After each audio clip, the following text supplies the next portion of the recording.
Boa noite. Começamos agora o segundo programa da série de entrevistas com os candidatos e candidatas ao Senado por Pernambuco. A ordem de participação foi definida por sorteio na presença dos assessores dos partidos e coligações. A convidada de hoje é Albanise Pires, do Partido Socialismo e Liberdade, o PSOL. Albanise Pires tem 47 anos e formou-se em Engenharia Eletrônica pela Universidade de Pernambuco, onde iniciou sua militância política. É analista administrativa concursada pelo Ministério Público Federal. Já esteve filiada ao PT, foi fundadora do PSOL e atualmente é membro da direção nacional do partido. Os suplentes na chapa de Albanise Pires são Ivan Moraes e Ana Rodrigues. Boa noite, candidata. Boa noite, Estela. Também participa hoje do nosso programa como entrevistador o jornalista e professor da Universidade Católica de Pernambuco, Dario Brito. Boa noite, Dario. Boa noite, Estela. Você que está em casa também pode participar do Opinião Pernambuco. A gente quer que você participe enviando perguntas e comentários pelo e-mail opiniãotvu@gmail.com, pelo Twitter @opiniãope e pelo telefone 3423-8533. Boa noite mais uma vez e obrigada por vocês estarem aqui hoje no Opinião Pernambuco. Candidata, uma pesquisa do IPESP, divulgada na última segunda-feira, diz que 30% dos eleitores de Pernambuco ainda não definiram o voto para o Senado. Ou seja, a eleição estaria indefinida. Até o momento, a senhora tem 1% nas pesquisas de intenção de voto. O que é que a senhora pretende fazer daqui para frente para conquistar uma parcela desse eleitorado que ainda está indefinido? Olha, Estela, a nossa candidatura, né, ela tem procurado pautar temas do Legislativo Federal, né, através dos programas gratuitos de TV e rádio, né, e através dos debates que nós temos organizado pela própria candidatura. Né, com isso, né, nós estamos conseguindo atrair para a nossa candidatura diversos atores da sociedade que militam nos movimentos sociais, né, e que discutem e vivem o seu dia a dia na luta sobre esses diversos temas. Né? Inclusive, os nossos guias eleitorais também têm a participação de alguns convidados, exatamente em função de fazer essa troca e fazer esse debate na sociedade. Né? Independentemente do tema ser um tema mais espinhoso, ser um tema clássico, né, para se debater, mas nós estamos sempre muito abertos a isso, estamos nessa reta final, e aí não é só a nossa candidatura, todas as candidaturas estão caindo mais nas ruas, né? Nós estamos fazendo atividades de rua, assim que eu sair daqui eu já vou, né, para o subúrbio do Recife também fazer uma atividade de rua, que é o cotidiano. Acho que as candidaturas nessa reta final, todo mundo tem que ir para a rua, utilizar a mídia, né, que também é quando mais nós somos convidados para participar desses debates, das entrevistas e sabatinas. E eu acho que com isso intensifica um pouco mais a atividade de campanha, como também faz com que nós possamos ser conhecidos. Né?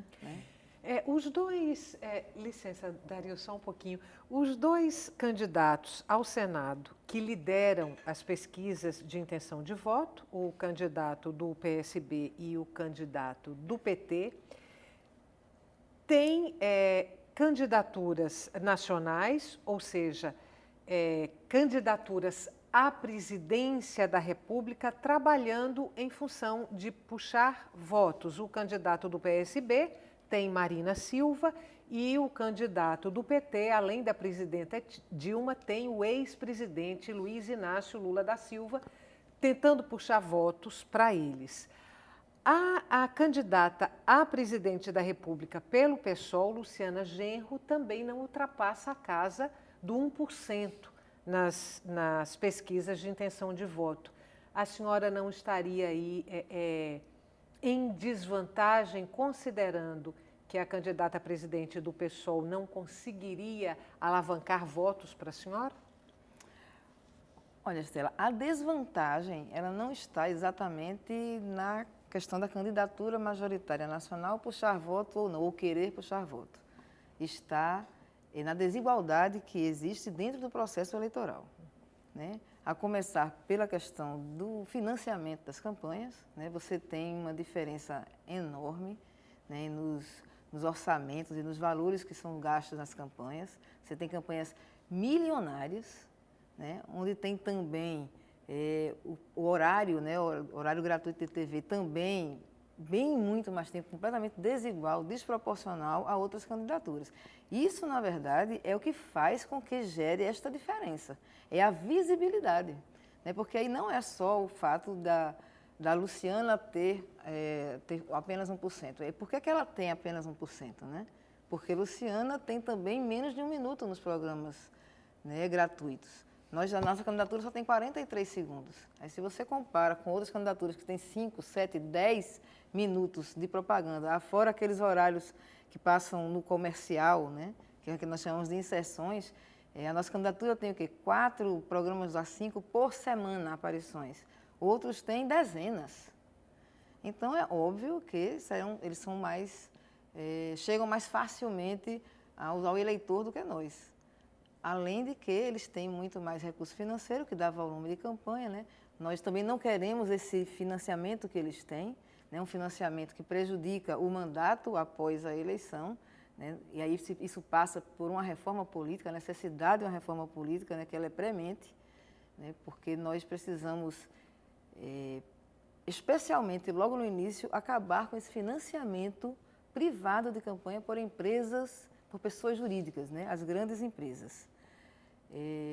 Isso é uma proposta, inclusive, que nós já abraçamos, a proposta da OAB, ela também prevê isso, né? Não só a nossa candidatura ao Senado, mas como também a candidatura da Luciana Genro também está defendendo a proposta que foi apresentada pela OAB e que será provavelmente votada pelo Congresso Nacional. Que é o financiamento público das campanhas. Prevê o financiamento público de campanha, e também o financiamento privado, mas por pessoas físicas apenas, com um teto também de doação. É um teto de R$700 por pessoa, né? Isso vai fazer com que a eleição ela seja, em termos orçamentários, mais próxima, né, entre as candidaturas. Para além disso, tem a questão também do fortalecimento dos partidos. Hoje nós vivemos uma realidade em que se fazem coligações, né, de 20 partidos, como nós temos o caso aqui em Pernambuco, com 20 partidos onde não existe nenhum eixo ideológico sobre isso, não tem nenhum eixo programático que embase esta aliança tão volumosa, mas o que é que conta? Conta é ganhar tempo no guia, né, e ganhar maiores condições de ter mais candidatos disputando, candidatos proporcionais disputando para poder se fazer uma bancada maior, né? Mas não existe um compromisso político que baseie essas alianças. Candidata, boa noite. Boa noite, Dariana. Pegando carona nesse assunto que a senhora estava falando, da arrecadação, eu queria ler uns dados aqui, passado o primeiro mês, né, de campanha. O candidato socialista, ele levantou pouco mais de 2 milhões de reais, né, metade vinda de uma empresa, né? E no primeiro mês de campanha, ele declarou que gastou R$1.970.000. O petista, ele declarou ter arrecadado 10 mil para a campanha e gastou 10 milhões, né? 10 mil reais. 10 mil? 10 mil. Isso é para o Senado. Exatamente, para o Senado. E aí é uma queda, assim, vertiginosa. E declarou ter gasto R$6.577. A senhora recebeu 1.500 de doação da campanha, né? E vindas da senhora mesma. E ao longo do primeiro mês desembolsou R$ 858,40. Foi isso, né? Uhum. Enquanto o jogo está assim, a senhora falou de uma possível reforma e tal, mas enquanto o jogo está assim, é possível brigar realmente, né? E se é possível, qual é a estratégia diante desses números? Né? Possível mas não é fácil, né? Quando eu digo que é possível, que eu digo, por exemplo, nós o PSOL já administra uma capital. É uma capital pequena, mas nós já temos essa experiência, né, que nos serve como exemplo, que é o Amapá. Né? O PSOL teve o candidato disputando a Prefeitura do Rio de Janeiro, Marcelo Freixo, onde teve uma votação estupenda, né? Embora não tenha tido um volume de campanha em termos de finança completamente desigual dos demais. Só não foi para o segundo turno porque o terceiro colocado quase não teve voto, né? Não ajudou a provocar um segundo turno lá no Rio de Janeiro. Mas esse confronto de ideias, a partir do momento em que o eleitorado começa a conhecer, né, os nossos ideais, a nossa luta, em o nosso partido, porque o nosso partido também é um partido novo, né, um partido que tem apenas 10 anos, isso vai sendo reconhecido. Aqui em Recife mesmo, há 2 anos atrás, né, eu fui candidata a vice-prefeita na chapa da Frente de Esquerda, né, fui candidata a vice de Roberto Meriano. Pelo PCB, né, que saiu pelo PCB. Que saiu pelo PCB na época, hoje ele é o nosso candidato a deputado federal pelo PSOL.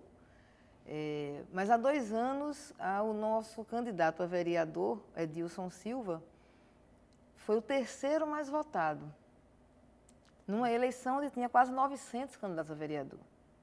Desses votos, nenhum comprado, né? Todos votos, vamos dizer assim, por consciência. O candidato, agora, o PSOL, o seu partido, está com o candidato ao governo do Estado, aqui em Pernambuco, a senhora disputando o Senado, tem candidatos a deputado federal, tem candidatos a deputado estadual, obviamente tem candidaturas em outros estados e tem a candidatura de Luciana Genro à presidência da República.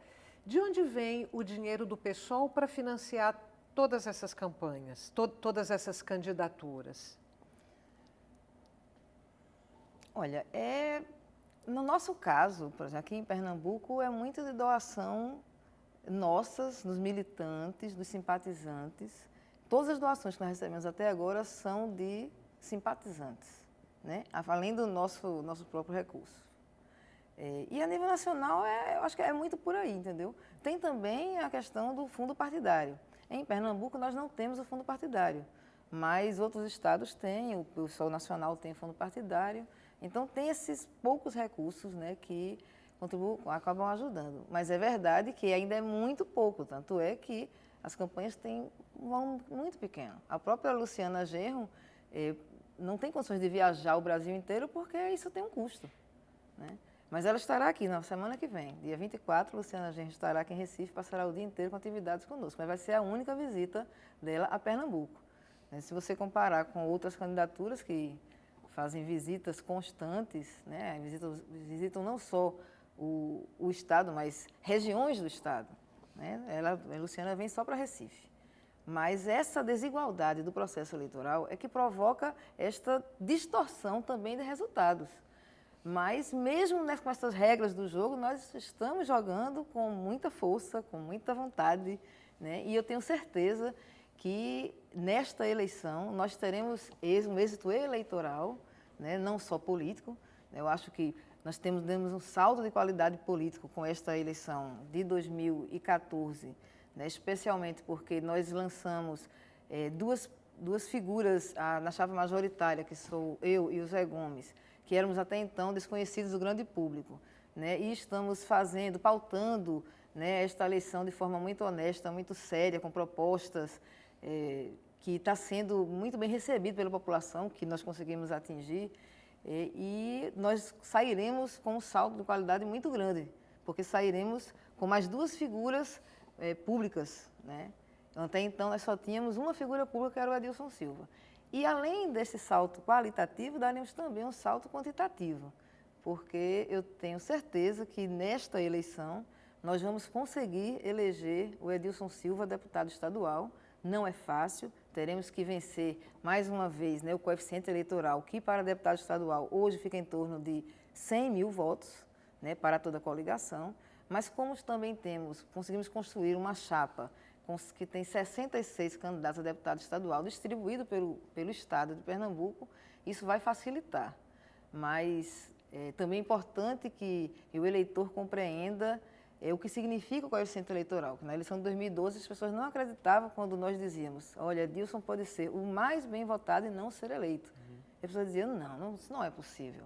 Não é possível. Não, eu não vou votar nele porque ele já está eleito. Eu acho ele muito bom, gostaria de votar nele, mas está eleito, eu vou dar o voto a outro. Agora as pessoas estão entendendo que é verdade o que nós dizemos, né, que a questão do coeficiente não é fácil, vencer essa barreira não é fácil. E aí eu acho que teremos esta vitória eleitoral, com certeza, e com isto eu acho que vão se abrir as portas para o pessoal em Pernambuco, porque aí as pessoas vão ver qual é o trabalho do pessoal, né, aqui no estado, que já em outros estados nós já temos este êxito, né? Temos parlamentares em diversos estados, né? Rio, São Paulo, Rio Grande do Sul, Ceará, né? Bahia, mas em Pernambuco não temos ainda, até porque nenhuma figura, nenhum político, né, já conhecido, né, figura pública conhecida, se desgarrou das grandes estruturas e veio para construir o pessoal. Em Pernambuco isso não aconteceu.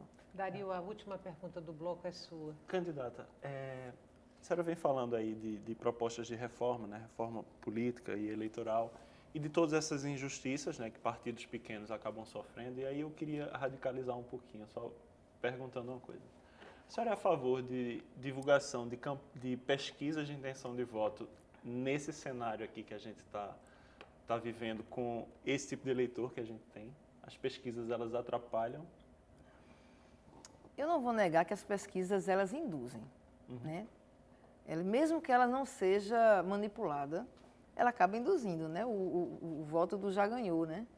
Infelizmente, nós temos muitos eleitores que votam que vai ganhar, porque não quer perder o voto. Mas isso é um trabalho de conscientização, né? É um trabalho que não é fácil. O ideal seria que não tivesse esse tipo de divulgação, mas também não é o que tem de pior no processo, sinceramente. Não é o que tem de pior. Eu acho que o que tem de pior, de fato, é o comprometimento dos mandatos posteriores com o financiamento das grandes empresas. Porque esse é o ponto X, né? O ponto X da questão da reforma política. Um financiamento de campanha, da forma que é feita hoje, onde grandes empresas, grandes corporações, né? As grandes construtoras, empresas de ônibus, fazem essas doações milionárias para os candidatos, muitas vezes até para 2, 3 candidatos majoritários, né, que estão disputando. Então, por que ele está dando para os 2 que estão disputando? Está dando porque não está dando, na verdade está investindo. Né? Não é uma doação, é um investimento, porque sabe que quando ele vencer, ele vai pegar de volta esse dinheiro, com juros e correções. Como? Nas licitações fraudadas, nos contratos superfaturados, nas obras que fazem aditivos e mais aditivos, né? Obras desnecessárias muitas vezes, e quem paga esse preço é o próprio povo. A gente vai fazer um intervalo curto, volta daqui a pouco para continuar a entrevista com a candidata ao Senado por Pernambuco, a candidata do PSOL, Albanise Pires, e o nosso intervalo é bem curtinho, a gente volta já.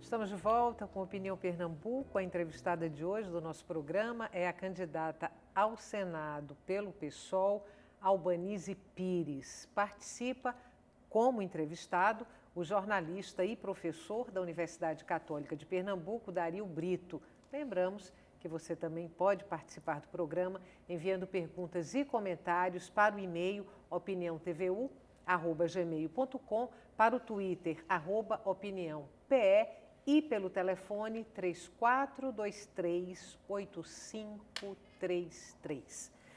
Candidata, no bloco anterior, a senhora fez uma crítica às coligações dos seus adversários e acho que mais claramente a coligação da Frente Popular, que reúne aí 21 partidos. A senhora diz que não há convergência de ideais políticos com 21 partidos, que seria, na verdade, uma coligação oportunista. O seu partido, o PSOL, está coligado com o PMN, que está apoiando a candidatura a presidente da República de Aécio Neves. Há convergência política entre esses dois partidos, o PSOL e o PMN? Essa coligação também não é uma coligação de ocasião? Estela, a coligação é uma coligação local, não é uma coligação nacional. Nacionalmente, não tínhamos a menor possibilidade de fazer esta coligação. O que acontece? O PMN local de Pernambuco nos procurou. Nós não procuramos o PMN. Nos procurou dizendo que estavam fazendo um trabalho de reconstrução do partido, né, aqui, de renovação, e que aqui eles tinham uma identidade com o nosso programa, com as nossas ideias, e que não iriam aqui em Pernambuco de forma alguma fechar, nem com uma candidatura do Paulo Câmara, nem com a candidatura do Armando Monteiro. E nós conversamos, abrimos o diálogo, fizemos um documento onde tínhamos pontos programáticos de união, de unidade entre os dois partidos. Nós não abrimos mão de absolutamente nenhuma bandeira, nenhum compromisso, né, da nossa história enquanto partido político, o PSOL. As candidaturas majoritárias são nossas, né, então, na verdade, está tendo uma adesão do PMN às nossas candidaturas e não o inverso, né? E, então, se existe alguma contradição, essa contradição não está no PSOL.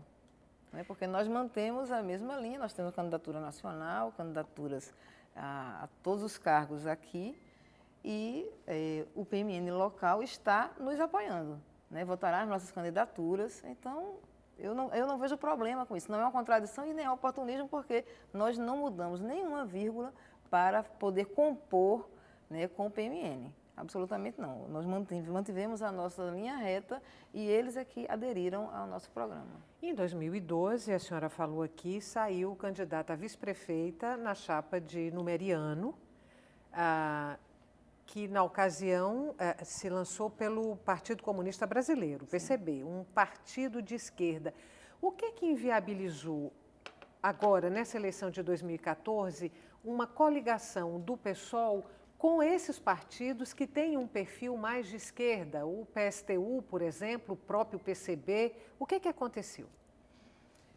Com o PSTU nós nunca nos coligamos. Nós já nos coligamos por 2 vezes com o PCB. Mas o PCB, nesta eleição, eu acho que, até acertadamente, eles lançaram a candidatura nacional, né, que é o Mauriase. E eles priorizaram, né, a manutenção das candidaturas próprias, até para se afirmar enquanto partido, porque quando um partido, durante muitas eleições, só adere a outras candidaturas, acaba não aparecendo, né? Então, eu acredito que o PCB tenha compreendido isto e que tenha tentado se firmar enquanto partido nacionalmente. Tanto é que não é só aqui, né? Em outros estados acontece a mesma coisa. Eles lançaram a candidatura nacional e candidaturas estaduais em diversos estados. Por isso que não houve possibilidade de coligação, mas nós fomos, inclusive, ao ato de lançamento, fomos convidados, fizemos uma fala no ato de lançamento das candidaturas majoritárias, tanto do Mauriase quanto do Miguel Anacleto aqui em Pernambuco. Dario? Mudando um pouquinho de assunto, não só falando de coligação, mas Sim. falando de ideias, como a senhora colocou aqui, 2 das bandeiras que são levantadas são a descriminalização do aborto e da maconha. Eu acredito que são temas que sim devem ser discutidos, pelo menos, mas B, são bastante polêmicos. Sim. Como equacionar isso diante da posição, por exemplo, dos opositores, né, de calar ou não falar no tema, nesses temas, nesses 2, principalmente? Você está falando dos candidatos ao Senado. Exatamente. Olha, Dario, infelizmente não é só nesses 2 temas que eles estão fugindo do debate.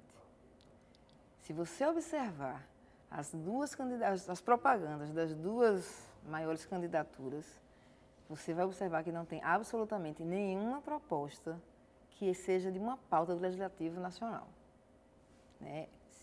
O Fernando Bezerra Coelho, a propaganda dele é toda com ele com capacete na cabeça. Ou seja, visitando obras. Obra não é papel de senador, obra é de executivo. O João Paulo, toda a sua propaganda é falando e relembrando as feitorias dele enquanto prefeito do Recife. Então, eles não estão pautando temas do Senado. Eu acho que até por isso a nossa candidatura, né, está sendo muito bem vista, sendo olhada, sendo vista com muita simpatia por boa parte da população recifense, especialmente as pessoas que são mais organizadas, né, em algumas entidades civis, porque estão vendo que nós estamos preocupados em pautar política no debate para o Senado, e uma política com base às pautas de temas nacionais. Então, tanto a questão do aborto, a descriminalização do aborto, a descriminalização da maconha, a reforma política, a reforma tributária, a reforma trabalhista, a desmilitarização das PMs, a questão da democratização da mídia, né? A questão da luta pela amamentação, pelo direito à creche, né? O aumento, a ampliação da licença maternidade, da licença paternidade, que hoje é ridícula, né? 5 dias mal dá para registrar a criança. Né? E o pai precisa viver também, junto com a mãe, aqueles primeiros momentos da criança. Então, essas pautas, que são pautas nacionais, de legislação nacional, só a nossa candidatura tem pautado. Então, para além dos temas polêmicos, a nossa candidatura tem tido essa simpatia da população, mesmo daquela parte da população que não vê com bons olhos essa defesa da descriminalização do aborto, por exemplo. Mas vê que tem outros focos tão importantes e tão necessários, que tenha um representante no Senado, que tenha coragem de pautar isso, de defender isso, que está aderindo à nossa candidatura. Então, esses temas que a senhora acabou de citar agora, são os temas que a senhora considera mais relevantes para serem debatidos no Senado? São os temas prioritários? Sim, sim. Veja, os nossos guias eleitorais são 19 dias de programas. Desses 19, o primeiro fizemos a apresentação e o último deixamos para agradecer, para pedir o voto. O segundo programa nós fizemos especificamente para dizer qual é o papel do Senado, porque a partir daí nós já diferenciamos dos demais candidatos. 16 programas são todos temáticos. Então, nós fizemos 16 temas de programas e, ainda assim, nós não conseguimos cobrir toda a nossa pauta, né, que nós teríamos interesse em debater. Porque tem temas muito importantes, por exemplo, como a questão da dívida pública. Precisamos lutar e garantir uma auditoria da dívida pública. Por quê? Porque isso compromete boa parte do orçamento da União. Eu não sei se vocês sabem, mas mais de 40% do orçamento geral da União é comprometido com o pagamento de juros da dívida. E os juros que são unilaterais. É só um lado que define o valor dos juros. Né? E juros de uma dívida que nós questionamos. Não defendemos simplesmente, não é não pagar a dívida. Ninguém está defendendo isso. Mas precisamos auditar a dívida com seriedade, como o Chile fez. Auditar e pagarmos corretamente o valor desta dívida que o Brasil acabou fazendo. Mas o que não pode é comprometer, né, os direitos mais básicos da população para poder garantir os juros dos bancos. Então, hoje o governo federal paga mais de 40% do orçamento para os juros da dívida, paga aos bancos, aos grandes ricos, né? E com 50 e poucos por cento fica para fazer tudo no país, tudo. Então, obviamente que não fica recurso para priorizar a saúde, para priorizar a educação, para priorizar a creche. Creche é um direito de toda criança. E é um direito também da mulher, até para contribuir com a sua própria emancipação. Eu tenho viajado aqui em alguns municípios de Pernambuco, e o que eu tenho verificado é que poucas cidades têm uma creche. Ora, como é que a mulher, que especialmente a mulher, né, que é quem acaba ficando, né, com essa obrigação, recai sobre a mulher, em regra, a obrigação de cuidar dos seus filhos, como é que ela pode estudar, se formar para disputar o mercado de trabalho de igual para igual com o homem? Como é que ela pode trabalhar, né, como é que ela pode ter momentos de lazer e como é que ela pode participar da política? Candidata, vou voltar aos temas polêmicos que Dario trouxe aqui para o programa, mas eu vou para um outro tema. Se não me engano, a senhora está defendendo aí sim a criminalização da homofobia.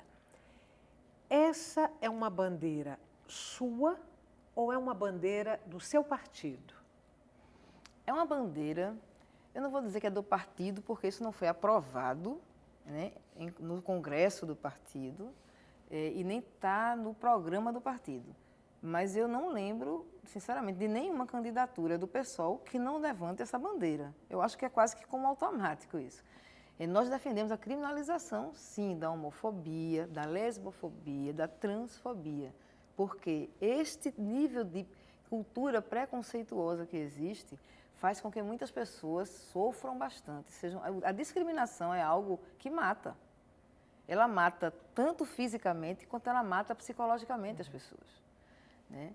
Pernambuco é um dos estados onde mais se violenta os homossexuais, as lésbicas e as transexuais. Você sabia que, se eu não me engano, é o primeiro país, é o estado onde mais se violenta, mas até pela dúvida dos números eu vou dizer que são dos que mais se violenta. E essa realidade, ela é muito dura para quem se assume, né, homossexual ou lésbica. Então, por isso que, assim como o racismo é crime, nós queremos transformar a homofobia, a lesbofobia como crime também, para evitar que o sofrimento de tantas pessoas, né? Até para reduzir, porque muita gente ainda sofre muito sobre o racismo, né? Dario? Mas além dessa bandeira, também tem a bandeira do casamento civil igualitário, viu? Nós queremos nos somar a Jean Willis, lá em Brasília, né? Porque hoje esse projeto apresentado por Jean Willis está na Câmara de Deputados e ele vai para o Senado e eu espero estarmos lá para defender esse projeto e conseguir aprovar, porque vai atender muitas pessoas. Para arrematar esse tema, e aí foi uma pergunta que, na verdade, é uma pergunta do filho de uma grande amiga minha, que está dentro desse tema, e ele pergunta o seguinte: por que um jovem da comunidade LGBT deve votar em Albanese Pires? Resumindo aí. Porque Albanese Pires tem coragem de defender as minorias, independentemente do espaço onde ela esteja.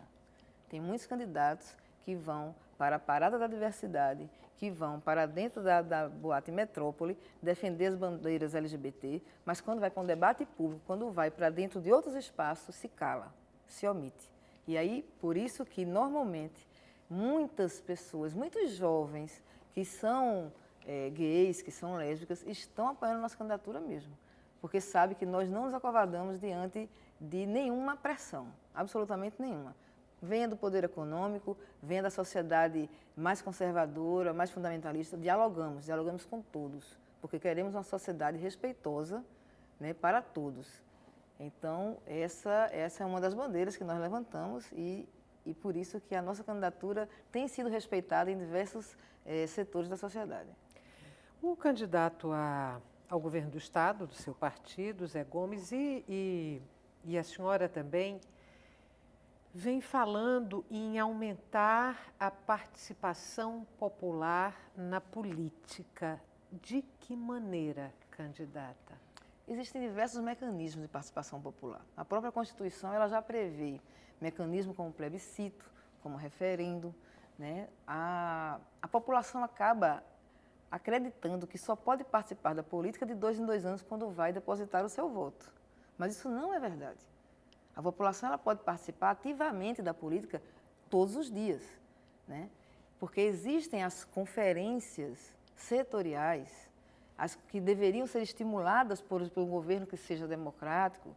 Ele tem que estimular a participação da sociedade para ela pensar as políticas públicas dos seus diversos setores, né? Tanto na educação, na questão da saúde, da segurança, da comunicação, em todos os setores você pode pensar. A questão das cidades, né? A política urbana, como você vai definir quem vai definir isso, o que é melhor para a nossa cidade? É a própria população organizada, nesses espaços que deveriam ser organizados pelo poder público, né? Mas o que acontece é que, infelizmente, quando existe o espaço, que normalmente nem tem existido, mas quando existe o espaço, não se respeita as decisões. Isso tem acontecido cotidianamente aqui no nosso estado de Pernambuco, né? Quando não se nega, inclusive, a existência da própria conferência. Mas As políticas públicas, elas devem advir desse debate na sociedade.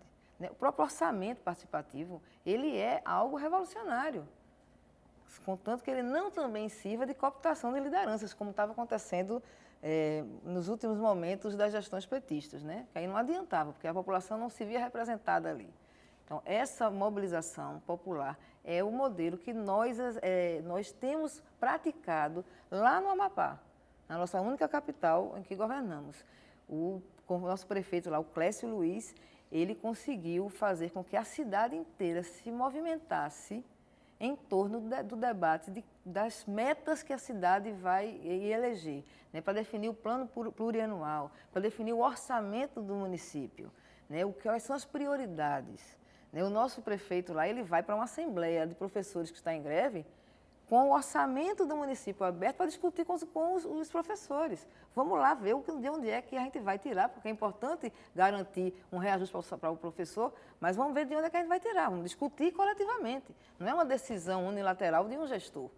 E aí, essas decisões, elas têm uma repercussão muito melhor, porque como a população se vê debatendo e se sente responsável por aquelas decisões. Isso é democracia participativa, e isso é controle social. Eu vou pegar a crítica que a senhora fez aí agora também, as gestões do PT aqui na Prefeitura do Recife, e a senhora começa como militante política filiada ao PT. Em que momento esse partido não lhe servia mais?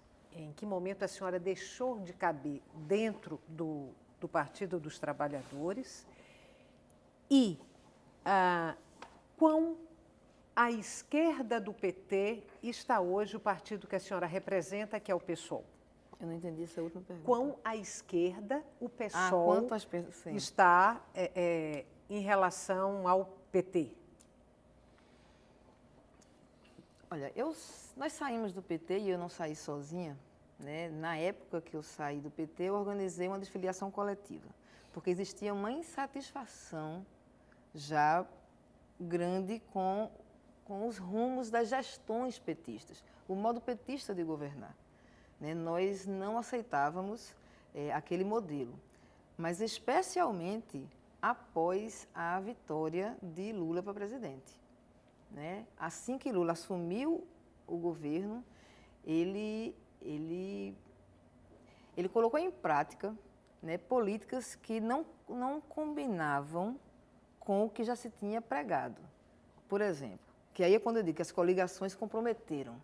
Eu vou lhe interromper, candidata, porque eu preciso fazer mais um intervalo. Tá certo. No próximo bloco, a senhora responde quão à esquerda do PT está o PSOL.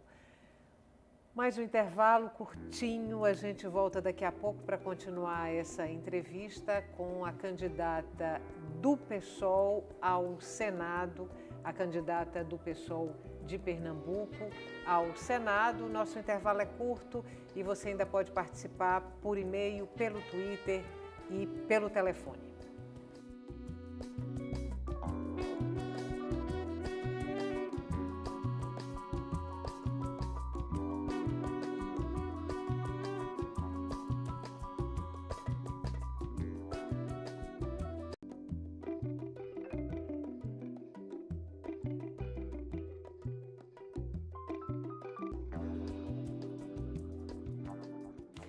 Estamos de volta com Opinião Pernambuco. A entrevistada de hoje do nosso programa é a candidata ao Senado pelo PSOL, Albanise Pires. Candidata, uma parte da minha pergunta do bloco anterior que a senhora não respondeu porque tivemos que chamar um intervalo. Quão à esquerda do PT está o PSOL? O PSOL está na esquerda onde sempre esteve, na esquerda que levanta as bandeiras, né, pela democracia, que levanta as bandeiras pelo fortalecimento do Estado, né, que levanta as bandeiras pelo respeito à diversidade, todas as diversidades, pelo respeito e pela garantia dos serviços mais básicos a toda a população. Então, infelizmente, o PT não está aí. Por quê? Porque tudo é questão de prioridade, né? Como eu estava dizendo no final do último bloco, o governo Lula ele já começou priorizando mandar na sua gestão pessoas que não tinham uma política que combinava com a esquerda, né? O Sarney foi o primeiro presidente do Congresso na gestão de Lula, logo que ele iniciou. O Henrique Meirelles, né, que é um liberal, no Banco Central, né? E o primeiro grande projeto que o PT apresentou ao Congresso foi uma reforma da Previdência, onde privatizou a Previdência dos servidores públicos. Então, isto é uma questão de prioridade. Se não se tem prioridade com o que é popular, com o que é para o povo, e sim a prioridade com o que é para os donos do poder, para quem tem mais dinheiro, para as elites, isso é o que inverte a lógica, entendeu? Nós estamos do lado do povo, não do lado das elites. Vamos imaginar que o PSOL passe pelo mesmo processo de crescimento que passou o PT, que a partir de um determinado momento comece a trabalhar de fato com a possibilidade de ser poder, de ser governo e não ser oposição. Na sua perspectiva e considerando isso que a senhora acabou de colocar, seria possível governar sem fazer alianças ao centro, sem fazer alianças à direita, sem fazer concessões, sem fazer arranjos e articulações políticas? Seria possível governar aí, tirando o PSOL de um papel de oposição? É possível se governar com o povo. Hoje, eu vou utilizar mais uma vez o exemplo do Amapá. No Amapá, nós não temos maioria na Câmara dos Vereadores. Nós temos uma minoria minúscula. Mas como é que nós conseguimos aprovar, por exemplo, o orçamento do estado, do município?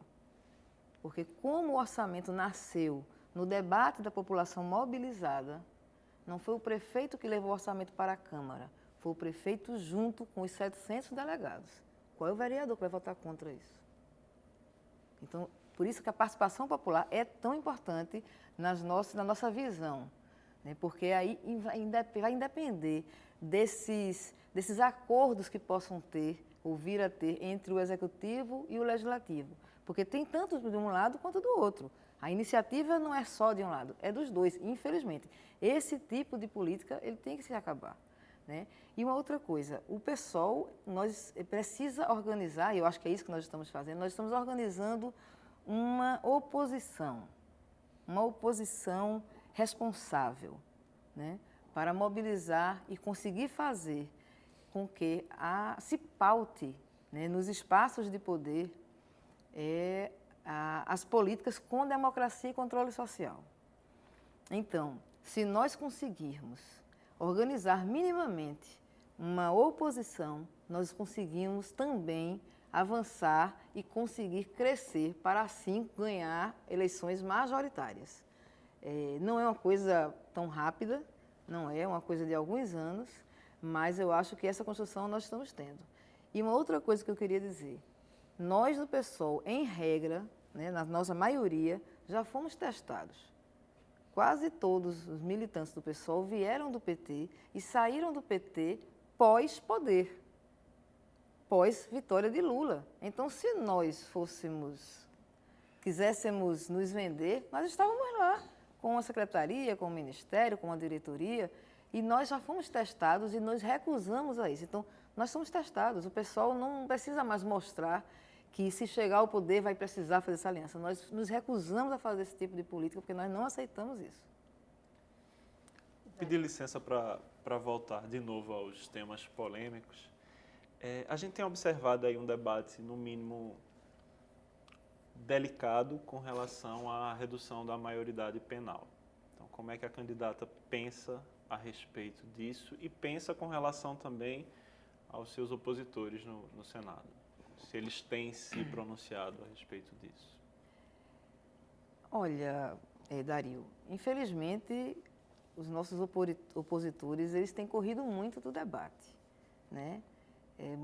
você deve ter conhecimento que teve candidato que falou de qualquer coisa quando foi perguntado sobre a questão da maioridade penal, menos sobre o tema, né, aqui em Recife.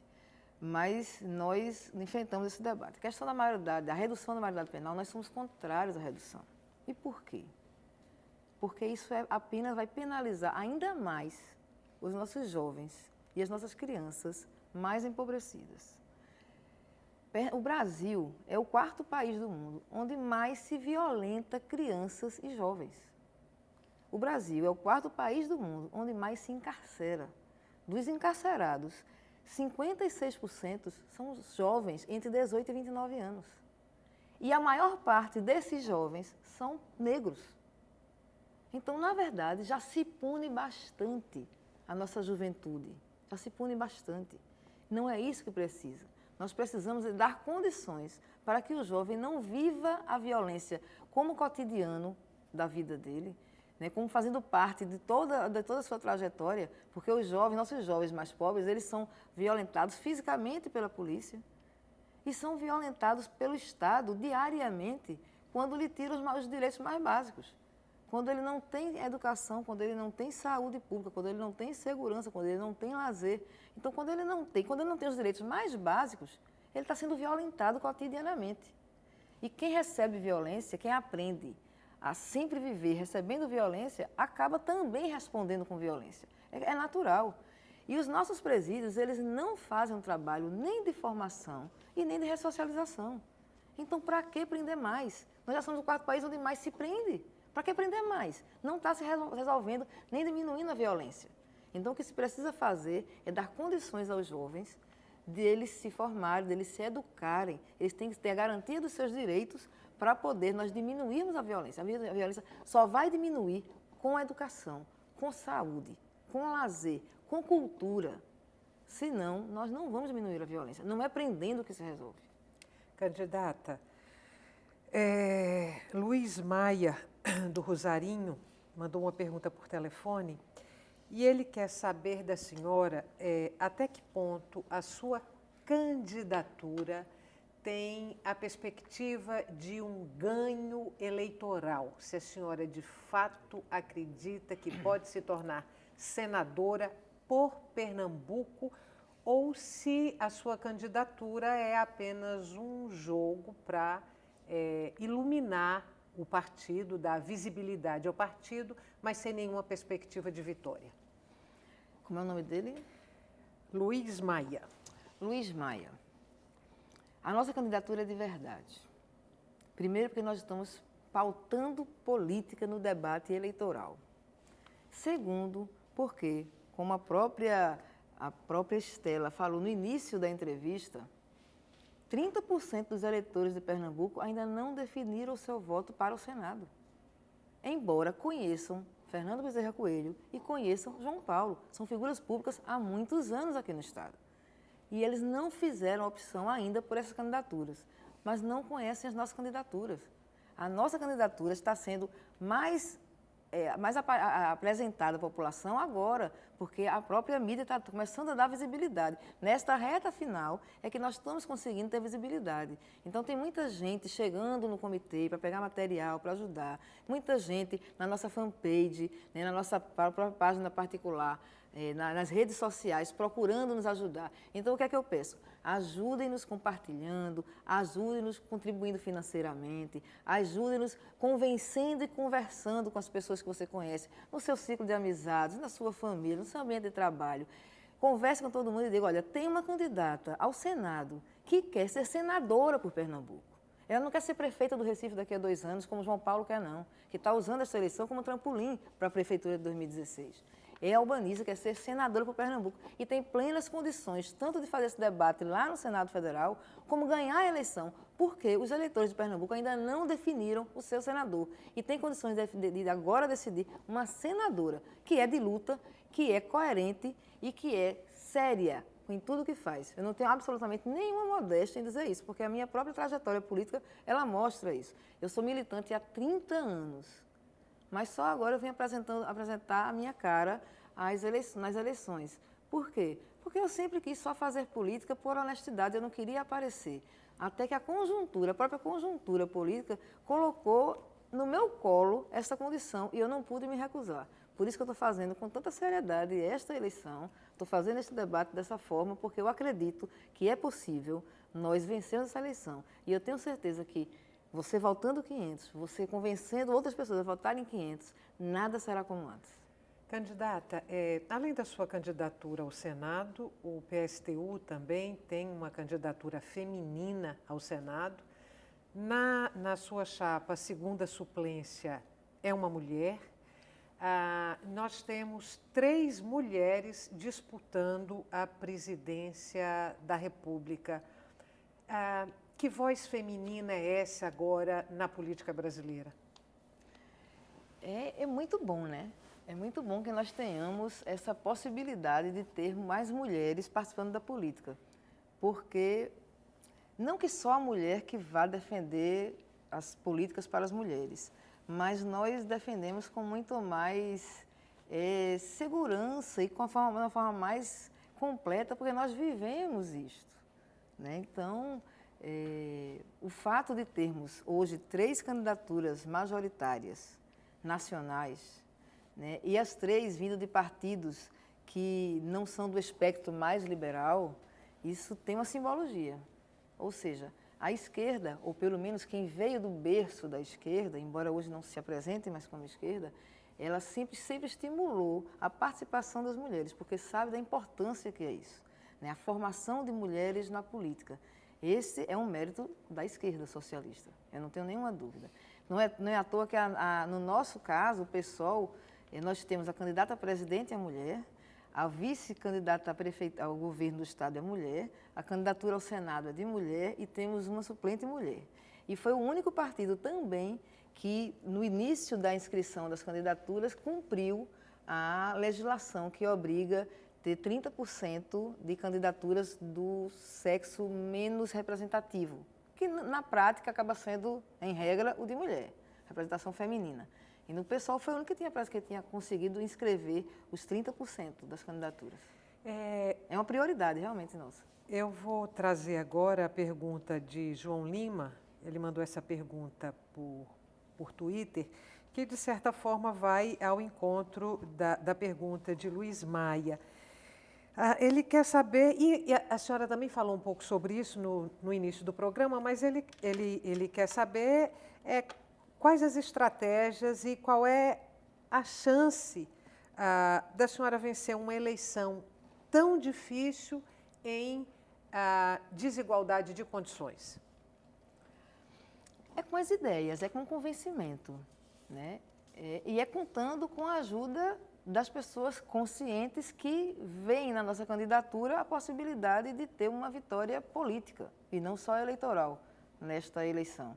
Então, nós contamos com isso, é o que eu estava dizendo agora há pouco, né? Nós contamos com a contribuição, né, dos eleitores que já aderiram à nossa candidatura e que conseguem visualizar na nossa candidatura a possibilidade de ter alguém representando o Senado, representando bem o Senado por Pernambuco, que não é bem a realidade que nós temos hoje, né? O cenário pernambucano não representa muito bem lá no Senado. Além disto, Pernambuco nunca elegeu uma mulher para o Senado. É a primeira vez que pode eleger, nós acho que seremos nós a primeira senadora de Pernambuco. A gente tem 2 minutos. Eu quero ver se você tem mais alguma pergunta, Dario, e depois passar a palavra, candidata, para a senhora, para a gente poder se despedir aqui dos telespectadores. Poderia ser um teste de memória rapidinho, pegando aí esse gancho. Fazendo um retrospecto rápido, né, com os representantes pernambucanos no Senado e a atuação deles. Tem algum que a senhora destacaria? Positivamente ou negativamente? Positivamente. Eu acho que o atual mandato do Humberto Costa tem sido um bom mandato, né? Ele consegue ter, apesar de ser do PT e eu ter divergências com o PT, mas ele tem exercido um protagonismo no cenário nacional. Embora eu acho que ele acaba utilizando esse protagonismo muito em função da defesa do governo federal, porque ele é o líder do governo no cenário. Mas é alguém que tem condições totais de representar bem Pernambuco. Né? Estamos terminando as suas últimas palavras, candidata, e para a gente poder se despedir dos telespectadores. Eu gostaria muito de agradecer à TVU pelo espaço, né, aberto aqui de forma isonômica com os outros candidatos. Né, poucos meios de comunicação fizeram isto. Né, gostaria também de agradecer ao telespectador que passou essa 1 hora agora nos assistindo, e eu espero que tenha concordado e gostado da nossa apresentação. Né, quero dizer que queremos nos eleger senadora por Pernambuco, né, para nos somarmos à bancada do PSOL lá em Brasília, no Congresso Nacional, que já é a bancada considerada sempre a melhor bancada. Né, são os melhores parlamentares que o Brasil tem, é eleito em todos os pelo Congresso em Foco e outras, o DIAP, sempre os parlamentares do PSOL estão entre os melhores, e não é à toa. Por isso que nós queremos nos somar a esses parlamentares já tão bons quanto os que estão lá, o Jean Willis, o Ivan Valente, o Chico Alencar, o Randolfo Rodrigues e tantos outros que tenho certeza que agora nós elegeremos nessa renovação do Congresso Nacional. Né? E também pedir o voto, né, aos nossos candidatos ao governo do Estado, Zé Gomes, que é número 50, a nossa presidente, Luciana Genro, uma mulher de fibra, de coragem, feminista como eu, né? E aos nossos parlamentares. Votem nos candidatos que começam por 50, tanto para deputado federal quanto para deputado estadual, e dizer que nós temos esta eleição uma prioridade, né, à ALEP, a Assembleia Legislativa, né, porque sabemos que com a coligação que nós fizemos, com as 66 candidaturas a deputado estadual, nós temos plenas condições de eleger o primeiro deputado estadual de Pernambuco pelo PSOL, que é o candidato Edilson Silva, número 50.000. E agradeço muito porque é um mandato necessário. Candidata, muito obrigada. Dario, muito obrigada pela sua participação hoje aqui no Opinião Pernambuco. A gente fica por aqui lembrando que a série com os candidatos ao Senado continua amanhã. O entrevistado é o candidato João Paulo, da coligação Pernambuco Vai Mais Longe. Obrigada pela companhia até agora, obrigada pelas perguntas, obrigada pelos comentários, e o Opinião volta amanhã.